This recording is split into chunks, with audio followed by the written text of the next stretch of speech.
She's wiping tears off her eyes, and I turned and started walking off the boat, and I heard something hit the deck inside, and I looked in the window, and there she is collapsed on the floor in a pile. Man, that was a terrible call. I didn't film because the lady got rather emotional and I didn't want to show her. Anyways, I got a call to go look at this boat. She thought it was an insurance claim. It's not. Her boat's sinking. Bilge pumps kind of work. I tripped the one and I turned the other one on, so I pumped out the bilges. But what happened was her boat, like I said, is taking on water from somewhere, and this boat is old and it's in very rough shape. The good news is she says the engine wasn't running, but the engine runs fine. That's about the only thing she's got going for her. But what happened was she's taken on so much water that I'm guessing her bilge pumps ran the batteries down, or the batteries went underwater, and somehow that tripped off that battery charger. So then the water continued to rise. It got up to the bottom of the engine. I think is okay. I ran it for about 15 minutes, but I just told her I was getting ready to leave. She's already heartbroken. I just said to her, I said, Michelle, don't put any more money in this boat. Sell it right now, as is, where is. She's wiping tears off her eyes, and I turned and started walking off the boat, and I heard something hit the deck inside, and I looked in the window, and there she is collapsed on the floor in a pile and just crying and sobbing her little heart out. But I just had to be honest with her. I had to tell her, the boat is, get rid of it. It's not even worth it. She's talking about putting a new motor in there, and I'm like, no, don't spend any money on that. And she's like, well, is my boat seaworthy? And I'm like, I'm not going to tell you that. Can't guarantee that it's seaworthy. I don't even want to work on it because of the liability. So I told her too, I said, the boat's taking on water somewhere. You need to get the boat out of the water and get the hull inspected and probably do some maintenance. Anyways, not good, not a lot of fun. So this morning, I'm joining AJ and Chris over on a boat, and I wanted to share with you what happened. We had gotten a call to do a 20-hour service on this beautiful boat, and then the owner did a little bit more time, and then he asked us to come and swap these props a couple weeks ago. He went with a 4-blade instead of a 3, and then he went out and discovered he didn't have the performance that he was hoping for. And so then he asked us to come and swap these back out, which he ended up doing himself because we were too busy and couldn't fit him in. Mind you, these motors only have 98 hours on them. Look at his poor little thing here.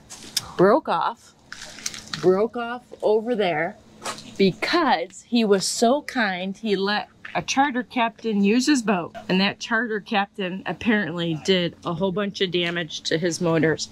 He called me the previous day. He was beside himself, upset that his boat had gotten damaged. Always be careful when you allow people to use your boats.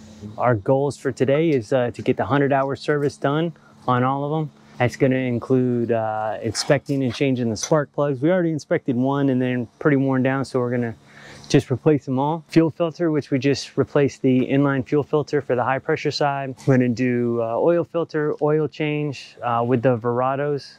You have to actually change the oil before you drop the lower unit, because we are going to be replacing both of these lower units today. So in between draining and filling, that's when we'll drop the lower units. This way we don't get oil everywhere and make a mess. But that's where we're at right now. We're just chugging along. And you've got a student with you today. Wow, he's a companion. He seems to know what he's doing. So. AJ's new to our team, and he goes to the community college here in Key West.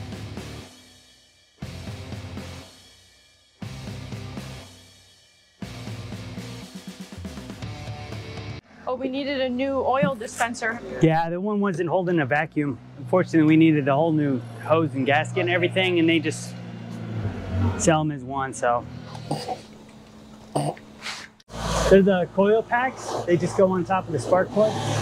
This is the control for it, and that's what gives you your ignition, and it sends the electricity down the spark plug, and then that gives you your spark to ignite your fuel. It's hold about 4 quarts.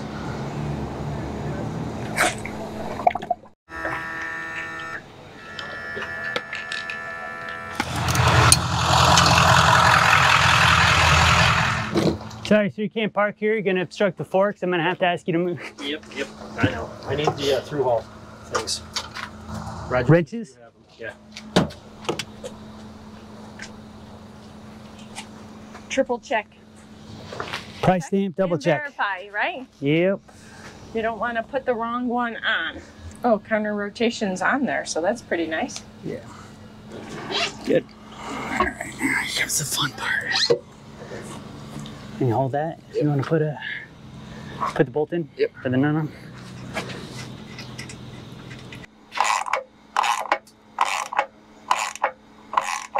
The salt up here, that braking, the salt on that side, that outboard is discharging its cooling water somewhere where it's not supposed to be. Well, our clouds are giving us some sprinkles. How many pumps? Until it comes out of top, just slowly. Oh. I'm pretty sure this thing is full. Yep. Trust, but Verify! there we go. Yeah. Whoa! Big drop. Good? Okay, we're all huddling underneath our tent Yeah. because we're getting rained on. Hopefully it makes it cooler. So I was just looking around the boatyard here since we were looking into getting new engines. But if you look around here, there's 2 Yamahas over there. 10 of the boats that are here, except for the inboard, outboard ones, 10 of them are Mercury, Verados, 1 of them is Suzuki, and 2 of them are Yamaha. Is that telling or what? My theory is because the Mercury is much more known for their performance and their output, where Suzuki and Yamaha are more for reliability. My personal opinion.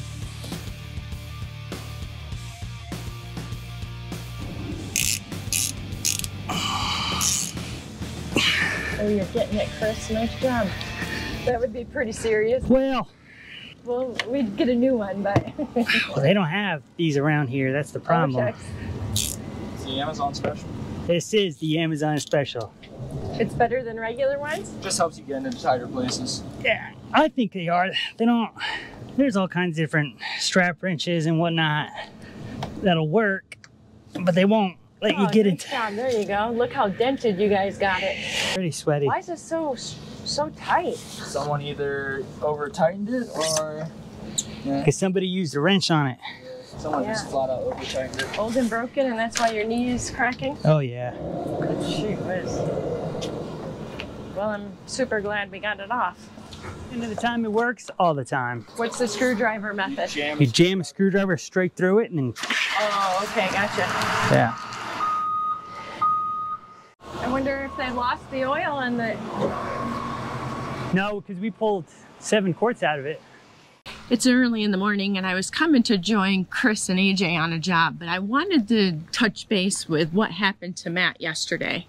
He went to a boat and the lady doesn't know anything about boats and she was trying to have us say something that was not necessarily true, and Matt had to just be completely honest with her and tell her that the best thing she could do is sell her boat. And it really kind of got Matt a little emotional because when he left the boat, she collapsed on the floor because she made some mistakes. She didn't get a survey. She bought a boat that she shouldn't probably have been buying because she doesn't know anything about boats.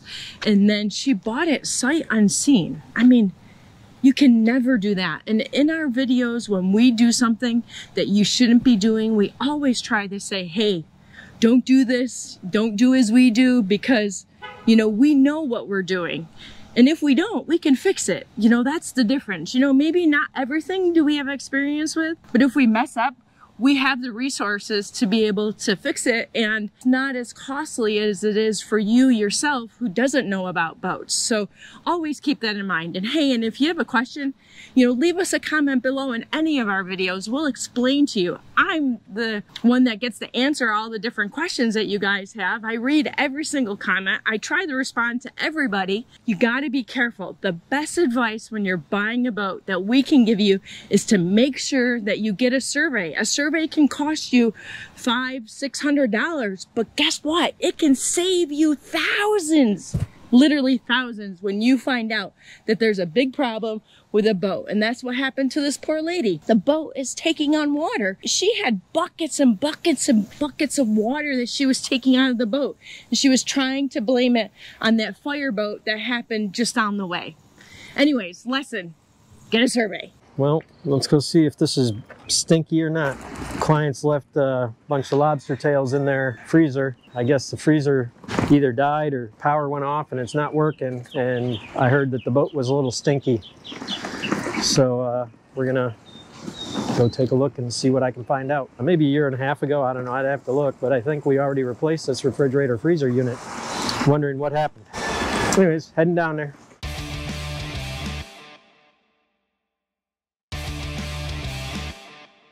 After this last weekend, which was pretty crazy because of the Jimmy Buffett tribute and wake and all that, town is definitely emptied out, boy.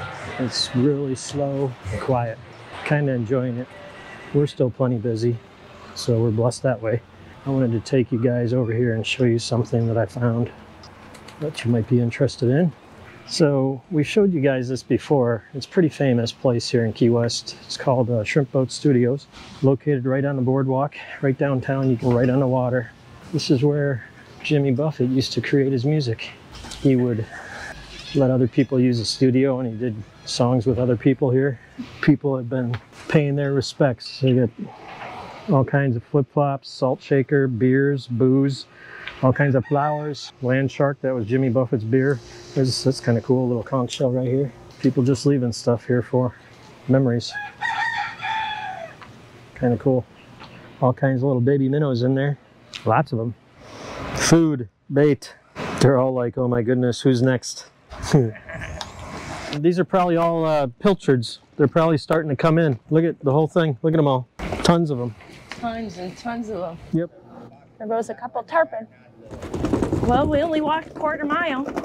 That's it? We're almost at our destination. Yep. Oh, oh God, it smells terrible. Man, I don't even know what to think about that. I haven't even begun to troubleshoot it yet. It's tough to be in there. Yeah, is it okay if I turn the air conditioning on for a day? I'll dive in here and see if I can figure out what the deal is with the power or what happens. Hey, at least we got lucky and somebody else cleaned it up. Oh my God. Might stink to high heaven, but jeez. It doesn't help if it's hot in here either, right? Yeah, no. And it dripped down. I think I know what happened with this. There's all kinds of nicks and it's bent and damaged. This is where the refrigerant runs through. And I'm betting that one of these pierced all the way through and it released all the refrigerant in the system. Because it should be getting cold already and it's not. And what's all over the doors here, Matt? Who knows? Nothing? Okay. Yeah. So I put this little circulation fan in here because this does not have defrost. So you'd get a lot of buildup on this plate right here from the humidity. And so I put this little fan on here just to circulate air, and it really helped a lot to keep the frost down. One of my better ideas, I guess. Is it better if we close it since it's so stinky? It's still gonna stink in here, but... Yeah, but the air conditioning will be on. We might have to get an ionizer and put it in here. Make sure you take care of your dock masters. So like these people aren't here a lot, and so they have the dock masters check their boat once a week. And luckily they checked it and he smelled something and found that the freezer, which was full of lobster tails, it wasn't cooling anymore. The goodness of his heart didn't call me, thank God. Oh, but he cleaned it out himself, but it's really rank in here. We're gonna have to pull that out of there. We'll have to get a new refrigerator, and we're going to probably rent an ionizer and put it in here for a few days. All right, well, I turned the air conditioning on, so that's good. Well, it would appear that the door is starting to hang a little bit. I turned on the air conditioner. We're gonna let that run for a couple days because it is bad in there. What do you guys use to clean that up? I mean, in my experience, all these years, we've done this several times where we've been called because the refrigerator stopped working or the freezer stopped working. It was full of food and it went bad. And we have never really found anything that takes that smell out of the boxes. If you guys got any ideas or suggestions, I'm open. We've tried bleach, coffee grounds, you name it. We've put it in there and tried it, but it just seems like it soaks into the plastic. Let me know.